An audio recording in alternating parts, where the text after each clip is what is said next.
Hello po, welcome po sa ating channel. Ako pala si jrsobrado. Sa ngayon ay ating aaralin itong areglo sa gitara ni Maestro Joel Malit, Ang Langit Ko'y Ikaw.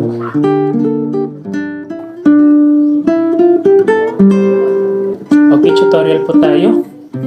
Ang una nating gagawin ay itong third finger, lalagay po natin sa 7th fret dito sa 3rd string. So, nandiyan po yung tabs, no? 7, 5, 6, 8, 5. Ulit.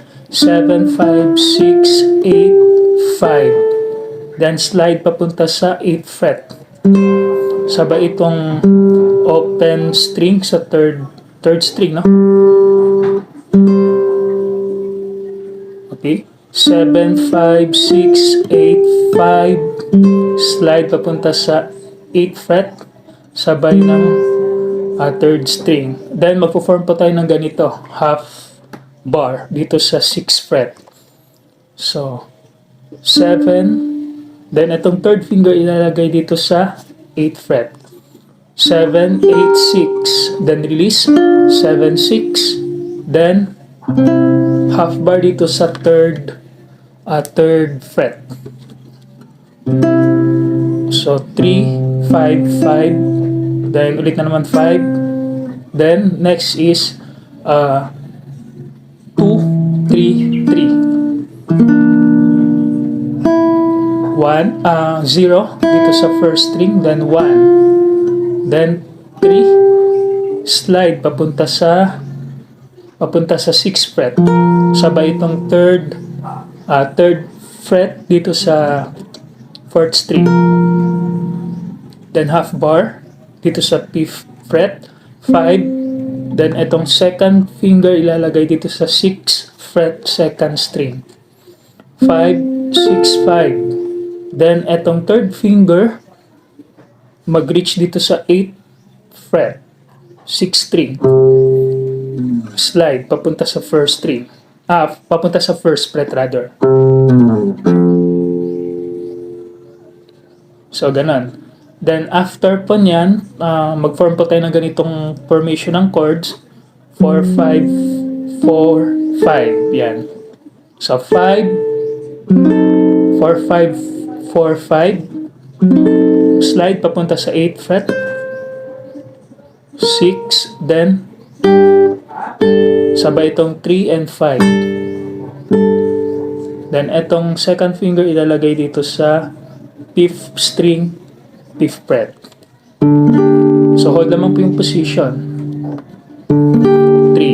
Then slide 3, 5. Then 7 and 5. After nyan, meron tayong 5, 6, 5, 5. Then 8, gamit itong pinky or 4th finger. Then 6.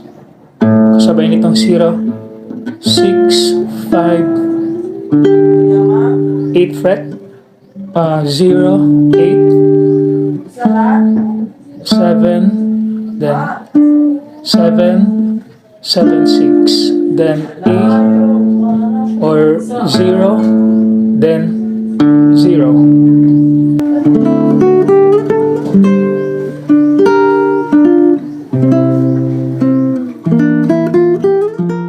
So, ang susunod na gagawin po natin ay ito. So, ginamit ko itong 4th finger ko dito sa 3rd fret, no, 2nd string. Yan. Then 0, 2, 1, 0. 2, 3, 5, hanggang 8 pa yan.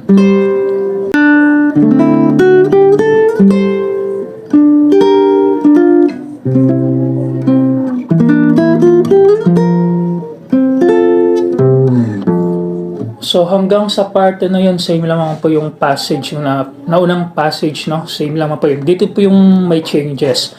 5, 4, 5, 7, 5. Then 0 and 5. Then mag-form naman po ng A major. So basic A major, ganito po yung position. So 2 and 2, then 2, 2, 0. Then ulit sa 2, then 0. Then 0 first string. Nag half bar pa ako dito in preparation. So 2, then 4 and 2. The next is 4, 3, 2. Then 0, 0. Then half bar dito. So meron tayong A major pa yun, no? In higher position lang. So 0, 6, 5, 5. Then after po nyan, half bar lang po yun, no? Sliding sa next fret. So 2, 2, 2, 3, 4, 3, 4, 5, 4, 5, 6, 5. Then hold. So break muna po tayo. So ko lang pong i-clarify na itong areglo sa gitara ni Maestro Joel Mallet ay hindi ko po binibenta. Ito po binibigay ko ng libre pero wala pa akong hard copy nito. Hindi ko po binibenta yung hard copy. Kung gusto niyo po ng hard copy ay available po yung book ni Joel Mallet sa kanyang website. So kontakin niyo lamang po siya. No? Ginagawan ko ng notation yung areglo niya sa kanyang libro at binabahagi ko po dito sa internet pero hindi ko po binibenta yung naging areglo niya na ginagawa ko ng notation. So yung mga binibenta ko po yung available at for sale ay yung sarili kong arrangement. So for sale po ito na na-arrange ko po. For sale po yan. Pwede ko po yung ibenta. So comment lang po kayo na-contact me sa messenger kung sakaling interesado po kayo sa naging arrangement ko po.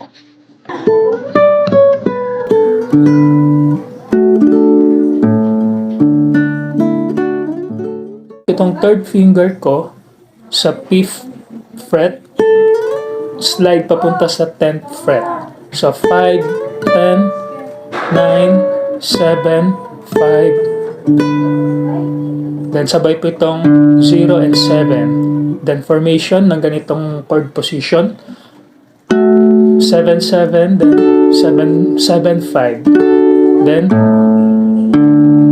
Then after po niyan is 3, 2, 0, 3, 2. Then slide 0, 7, 5. Then slide 10 and 9. Gamit ko itong 3 or third finger and second finger, 10 and 9, then 8, 7, position ng ganito, 7, okay, 5, 6, 5, 5, then 7, then 0. The next is half bar po dito sa second fret, 2 and 5. Slide papunta sa 12th fret. No? So hold naman po yung position ng half bar dito sa second fret. So next is meron tayong 9, 10, 12. So 9, 10, 12, 9, then sabay itong 0 and 12, then 10, slide papunta sa 12th fret, 0 and 12 na naman. Then next dito ay nag half bar pa ako dito sa 5th fret, 7 and 5, then position 5, 6, 5, 5, then 7, then 0. Then after po niyan, meron pa tayong 6 and 4. Sabay po yan, no? Gamit itong first and third finger. 6 and 4, slide papunta sa 7 and 5. Then 10 and 9. Then after niyan, so half bar dito sa 5th fret.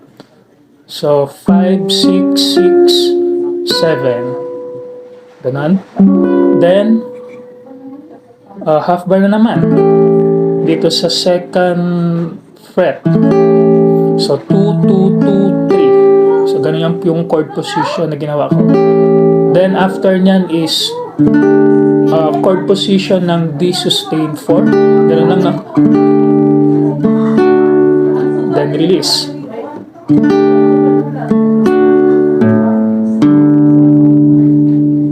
Okay. Then next is 2 and 5 slide papunta sa 10th fret. Itong pinky. 7, 7, 10. 7, 7, 10, 9, 0, 7, then 5. Yan. 0 and 7, then 7 and 7, then 7, 5. 0 and 3 dito sa fifth string. Yan.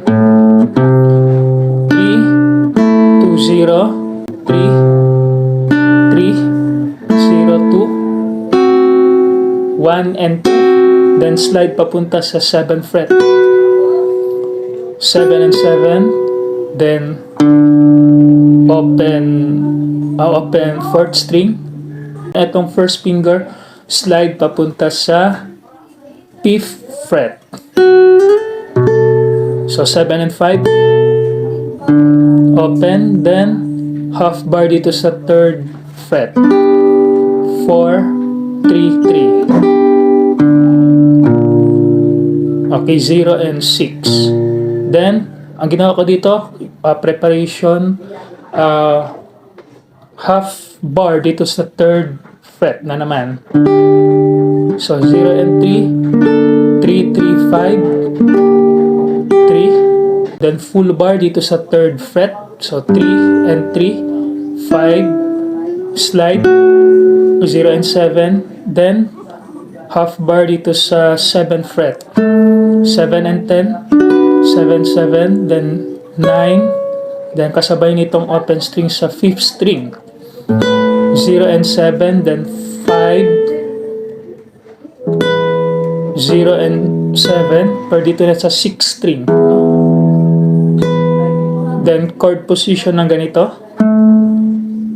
So 7, 9, 8, 9. Then, so strum lamang po, no? 0, 5, 6, 5, 5. Then 0, 7, 7, 10. Then after nyan, pasakayo ng konti. May pasakayo or ad-lib. So 7, 7, 7, 10, 9, then 0, 7, 7, 7. So bali ganun pa yun, no? So stop, then ulit na naman. Okay, yung next passage ay same lamang po. May konting difference lang sa may ornament lang.